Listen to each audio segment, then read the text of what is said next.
Hello students, दरवेश classes के YouTube channel पे आपका स्वागत है। आज हम करने जा रहे हैं बेसिक ऑर्गेनिक केमिस्ट्री में ओजोनोलाइसिस। एल्कीन के ऑक्सीडेशन के केस में करेंगे ओजोनोलाइसिस। इसकी क्या इंपॉर्टेंस है, क्या ओजोनोलाइसिस होता है, और अगर कुछ इसमें एक्स्ट्रा ऐड करना है, कुछ एक्स्ट्रा नॉलेज है तो वो भी मैं आपको बताऊंगी। तो सबसे पहले हम करते हैं ओजोनोलाइसिस होता क्या है, ये हम एक एग्जाम्पल से करते हैं। सबसे पहले मैंने लिया एल्कीन, बेसिक एल्कीन ले लेते हैं इथीन।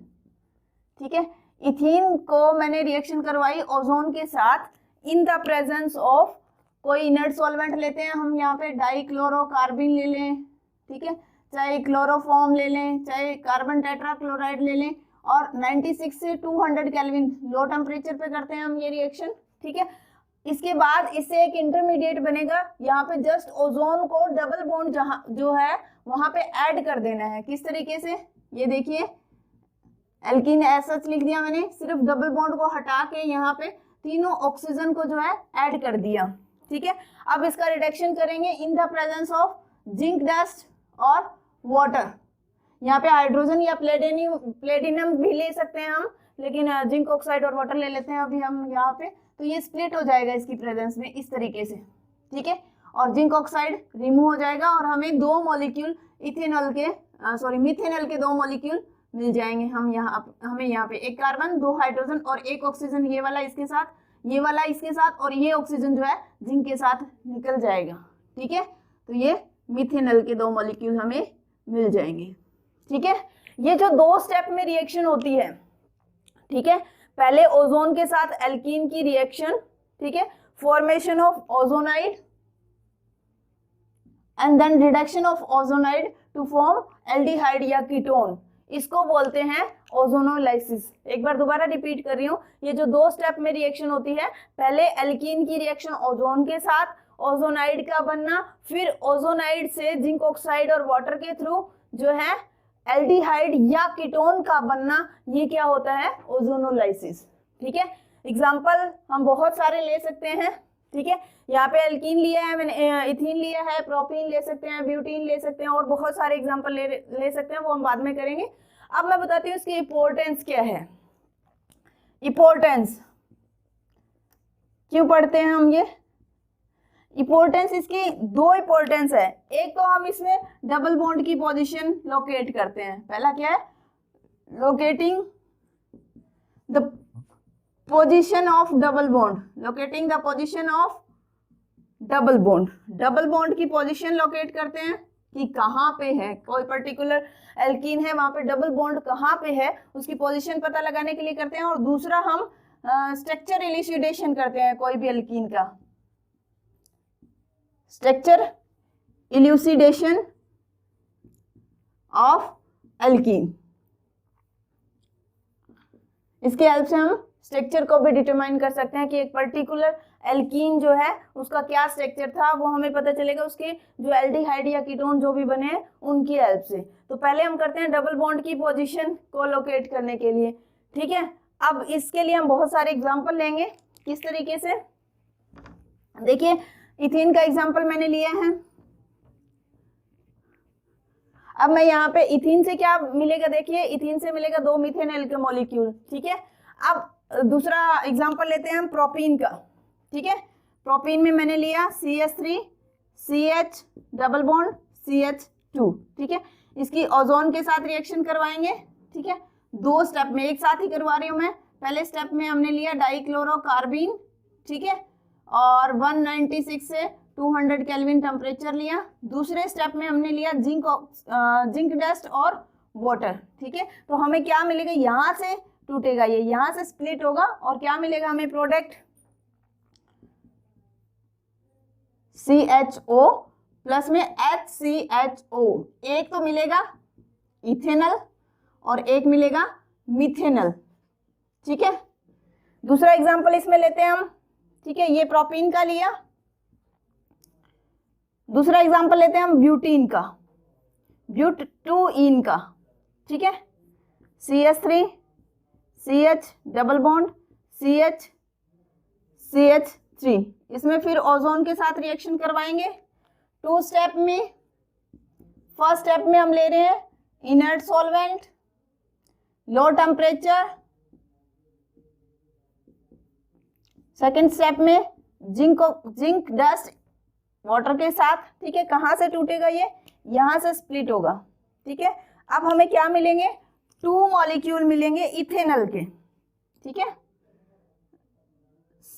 CH3CHO 2 मॉलिक्यूल मिलेंगे, ठीक है। तो यहाँ पे डबल बॉन्ड इन दोनों के बीच में है, ठीक है। थर्ड एग्जांपल लेते हैं हम, एक एल्डिहाइड का और एक कीटोन का, ठीक है, कि हमें एल्डिहाइड और कीटोन कैसे मिलेगा साथ में। ये देखिए, अब मैं एग्जांपल ले लेती हूँ, 2 methyl propene, CH3 CH3 double bond CH2, ये ले लिया मैंने एग्जांपल। इसकी ओजोन के साथ रिएक्शन करवाई। फर्स्ट स्टेप में इनर्ट सॉल्वेंट, लो टेम्परेचर, ठीक है।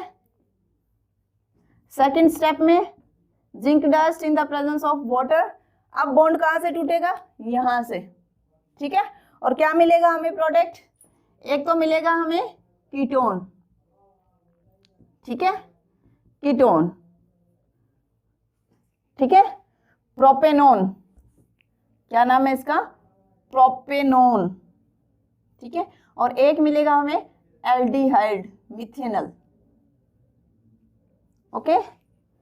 नेक्स्ट एग्जांपल ले लेते हैं हम, जिसमें दोनों कीटोन मिलते हैं, किस तरीके से,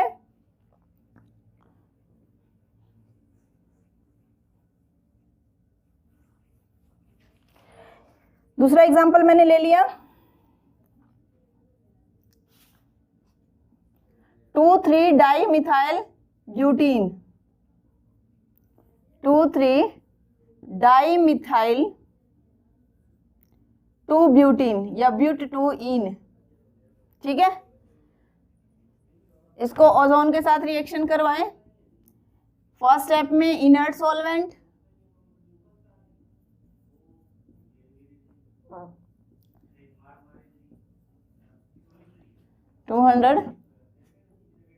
केल्विन, ठीक है। और दूसरा जो लेंगे हम, zinc dust in the presence of water, हमें क्या मिलेगा, यहां से बॉन्ड टूट जाएगा, ठीक है। क्या मिलेंगे, 2 मॉलिक्यूल मिलेंगे प्रोपेनोन के, 2 मॉलिक्यूल किसके मिलेंगे, प्रोपेनोन के, ठीक है।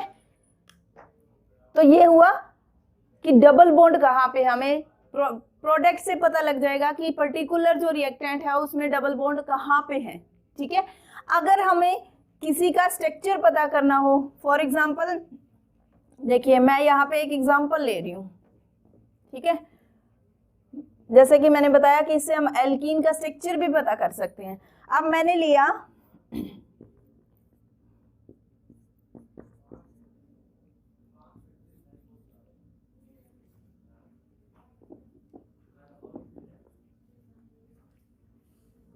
एक तो है हमारे पास प्रोपेनोन,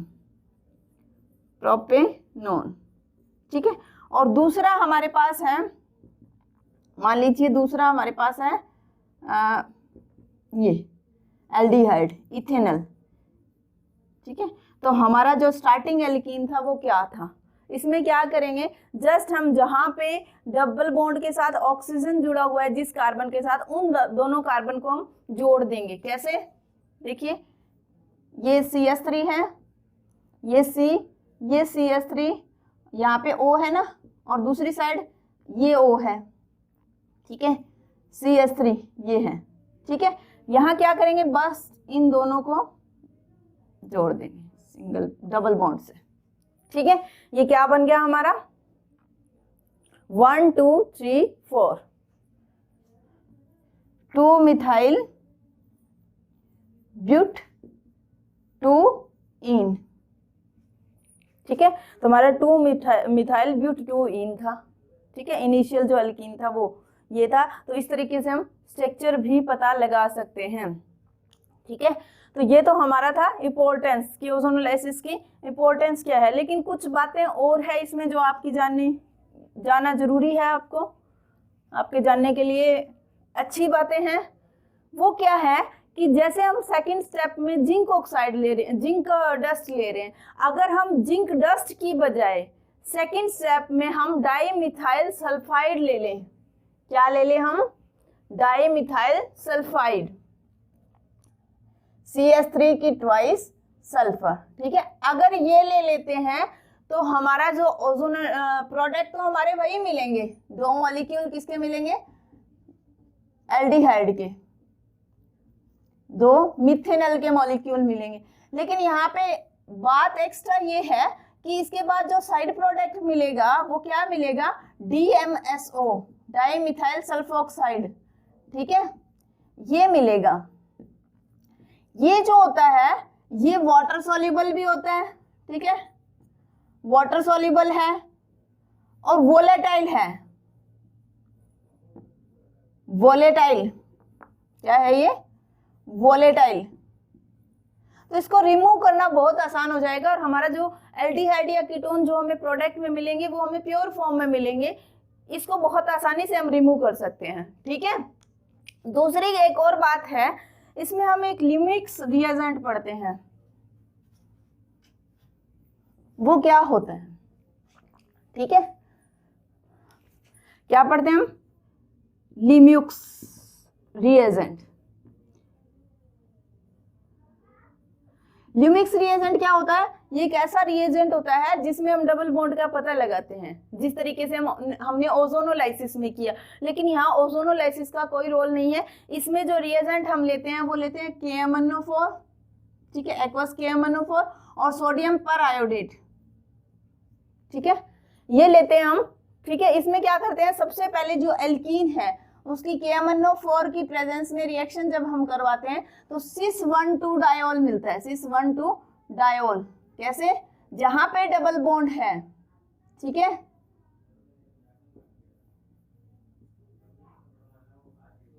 ये cis1,2 डायोल। उसके बाद हम पर आयोडेट के साथ रिएक्शन जब करवाते हैं तो ये स्प्लिट हो जाता है, ठीक है, यहां से, कहां से, यहां से, ठीक है, और हमें क्या मिल जाता है, दो मॉलिक्यूल एल्डिहाइड के मिल जाते हैं यहाँ पे हमें, मिथेनॉल के, ठीक है। अब इस मिथेनॉल को अगर हम फर्दर क्या करवाएं, KMnO4 के साथ ऑक्सीडाइज करवाएं तो हमें एसिड के दो मॉलिक्यूल मिलते हैं, ठीक है। एग्जाम्पल कोई और भी ले सकते हैं।